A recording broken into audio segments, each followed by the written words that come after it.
Hello everyone, welcome to today's video. Today I'm going to be talking about the Texas Motor Speedway weekend. I think this is the second Texas Motor Speedway weekend of the schedule for the Cup and Xfinity Series. This was obviously during the playoffs. This was the Xfinity Series first playoff race in the round of 12, and also for the Cup Series as well. Let's just say some very interesting things happened in the Cup Series.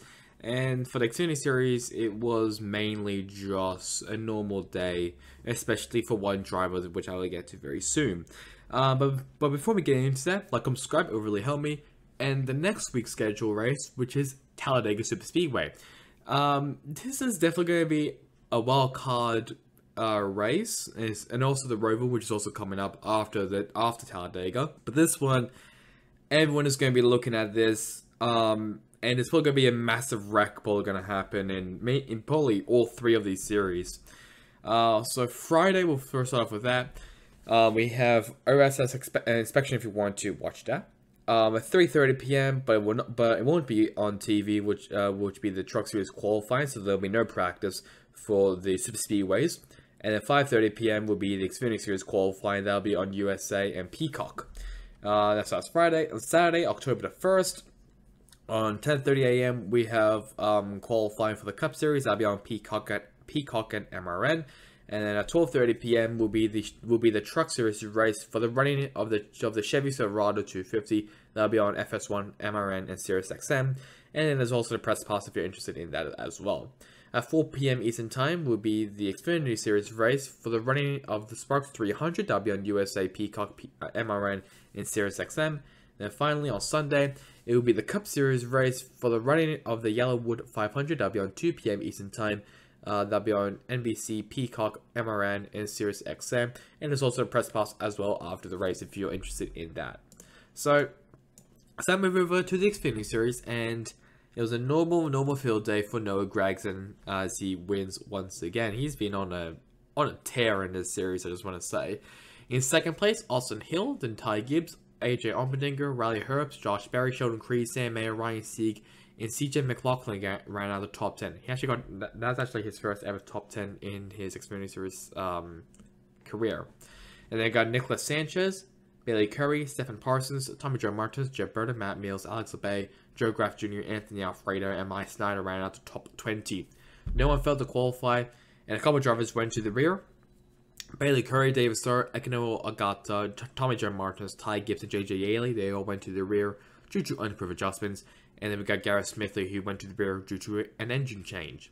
So for the stuff that happened, lap 19, Jeffrey Earnhardt spins out and hits the backstretch wall. It was the front of it, so backstretch and hit the inside wall. Lap 45, Daniel Hemrick wins stage 1. Actually, I think this is his first stage win since Daytona, if I remember correctly. Lap 90, AJ Allmendinger wins stage 2. Lap 110, Brandon Brown gets spun out by AJ Allmendinger, causing a pretty hefty wreck in the backstretch, involving Landon Castle, Ryan Sieg, and Stephen Parsons, including also Brandon Brown and AJ Allmendinger. Lap 117, I'm going to show a video of this, because this was basically the big one.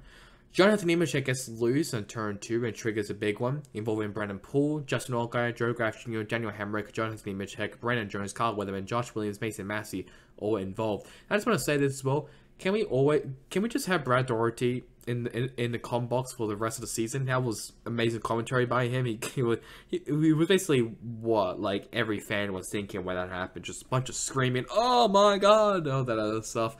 So I think we should have Brad Daugherty in the commentary booth for the rest of the Xfinity Series, or even in the Cup Series as well. But this is a very hefty record. It took out some big playoff contenders like Justin Allgaier, like Brandon Jones, like Daniel Hemrick as well. So a lot of player drivers were affected by this, and it's kind of just bad luck, obviously, for them. Especially for Allgaier, who was on a phenomenal run. I can't even remember the last time he actually DNF'd, but he was having a pretty good stretch of non-DNFs, and then here we are at Texas, and actually caused a pretty hefty wreck and caused him to DNF. Not a lot of stuff really. Not a lot of stuff I can really mention on this, but yeah, it's just a very unlucky wreck, especially for Jonathan Nemechek, who obviously triggered it. But I think they were just going 3 wide to turn, exiting turn 2 onto the back stretch, and they would just I mean, it was bound to be disaster when they went to like 3 wide over 4 wide at Texas Motor Speedway. But obviously, all the playoff drivers have to look beyond that, and hopefully they can get some points. Next race at Talladega, which will be crazy, we know that. Lap 127, Garrett Smithley into the wall after contact from Kyle Weatherman. And lap 200, Noah Gragson wins the Andes Frozen Custard 300, 4th win in a row for Gragson. Yes, 4th win in a row. I can't remember the last time who did that. I think they put up, I think it was Harry Gant, if I remember correctly. I think won 4 races in a row in the Xfinity series. Well, back then I think it was called the Busch series. I can't remember. But it was a very long time ago, and Gregson has done it here in 2022, getting his 4 wins in a row now for Gregson. He's definitely looking like a title contender. Well, I mean, he is a title contender. He has locked himself into the round of 8, which is obviously the next round after this. So we'll see what happens there. And also, let's have a look at the other drivers outside of the top 20. I don't know why that's like that. Jonathan Nemechek and Justin Allgaier. Justin Allgaier basically finished 29th. Brandon Jones 27th. Jeremy Clements 36th. He had an ignition issue, and I don't think he could start the car when he pitted. I think in the first caution, if I remember correctly. So he had to go. So he basically had to get behind the wall after that. Anyway, Hemrick's obviously also in 30th place as well. So not a good day for a lot of these playoff drivers, as most of these playoff drivers will be looking outwards outside of the cutoff. But obviously we'll have a look at that after all these results. So we move over to the Cup Series, and just like Bristol, we're having a bit more tire issues, and Goodyear needs to do something about them. But however, the winner was, again, a non-playoff driver. I mean, yeah, non-playoff driver. Okay, used to be a playoff driver. Tyler Reddick. He gets his 3rd win of the season and also in his career.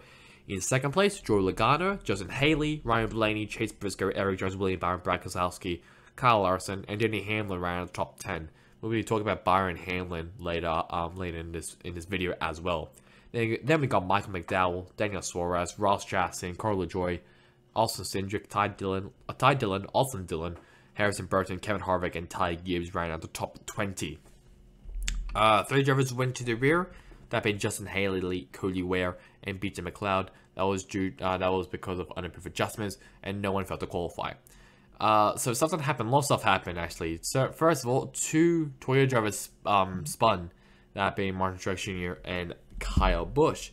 Then at lap 78, Christopher Bell and Cole Custer, they both lost a tire. Lap 97, Alex Bowman spun out. Lap 105, Kyle Larson wins stage 1 after a good battle against Denny Hamlin. Then we got lap 137, Christopher Bell spins out again after losing another tire. So a lot of tire issues happening here. Lap 168, Cody Ware wrecks off turn 4 and hits and stops at BJ McLeod's box. I showed a video of this as well. This is a very scary, hefty wreck.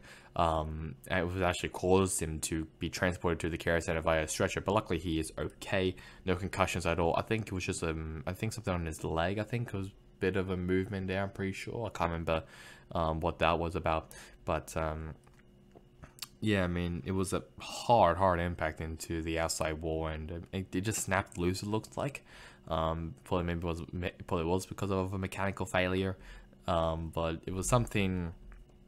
It was definitely I mean, it's once again another eyebrow raising moment, especially when countless times in this season we have seen massive wrecks, like the crashes that drivers should really be walking away from and not like be wounded. Obviously this one was a massive one. I think there was one about Truex that got hit in the rear or something. Apparently that knocked the air out of him, which is completely unacceptable. I think NASCAR should still be looking at that, especially during the off-season. I think they should be looking at what they can improve on this car. How can they make it more safer for the drivers? But yeah, I mean, it was just a hard impact for Cody Ware, and hopefully he does recover enough to race in Talladega, which I'm probably going to say this, there is probably going to be an injury that's going to happen at Talladega. Lap 184, Chase Elliott spins out due to a lost tire. Once again, more losing tires. Lap 210, Ryan Blaney wins stage 2. Lap 220, actually 10 laps later, that was a red flag for small rain and lightning. It was only for 56 minutes. Chris Buescher loses a tire in lap 242. Lap 253, Harvick loses a tire while leading. Then once again happened to Truex while leading. A couple laps later on lap 268. And actually during under caution, I'm going to share a video of this. This is actually from the NASCAR YouTube channel.